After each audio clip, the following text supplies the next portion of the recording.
రాష్ట్ర విభజన ప్రజల ఆకాంక్షలతో నెరవేరింది. అలాంటిది అన్యాయం చేసేసింది. బీజేపీ ఇట్లా మాట్లాడేసింది. వరుసబెట్టి 100 మంది మాట్లాడితే మన చేతిలో మీడియా, సోషల్ మీడియా ఉంది కాబట్టి ప్రచారం చేసుకుంటే అయిపోతుంది. అసలు తెలంగాణకి అన్యాయం జరిగింది. కరెక్ట్ కదా, దానికోసమే కదా పోరాడింది. అన్యాయం చేసినోడు ఎవడు? సుదీర్ఘకాలం పాటు తెలంగాణను పరిపాలించినోడు ఎవడు? కేసీఆరా? కాదే, కాంగ్రెసే కదా 50 ఏళ్ళు పరిపాలించింది. 20 ఏళ్ళు పరిపాలించేవారు. ఇది తెలంగాణని ఒక 12 ఏళ్ళు 13 ఏళ్ళు పరిపాలించింది ఎవరు? 83 టు 90, ఇది 83 టు 89 2 టర్మ్లు, అప్పుడు ఒక 6 ఏళ్ళు. ఆ తర్వాత 94 టు 2004 10 ఏళ్ళు. ఆ 16 ఏళ్ళు కూడా పరిపాలించింది ఎవరు? తెలుగుదేశం. ఆ తెలుగుదేశం ప్రతినిధే కదా ఇప్పుడు అక్కడ ఉంది, రేవంత్ రెడ్డే కదా. మరి అన్యాయాలు చేసిన వాళ్ళు అదే కాంగ్రెస్ వాళ్ళు, లేదా కాంగ్రెస్ నుంచి వేరే పార్టీలకు పోయినటువంటి వాళ్ళు.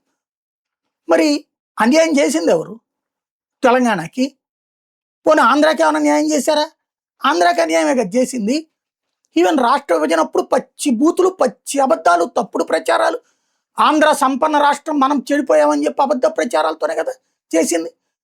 ఒకే పార్టీలో ఉన్నటువంటి 2 ప్రాంతాల వాళ్ళు కొట్టుకు చచ్చారు కదా, ఆ నాటకం ఆడారు కదా, చివరికి ఎవరికి న్యాయం చేయకుండా చేశారు కదా.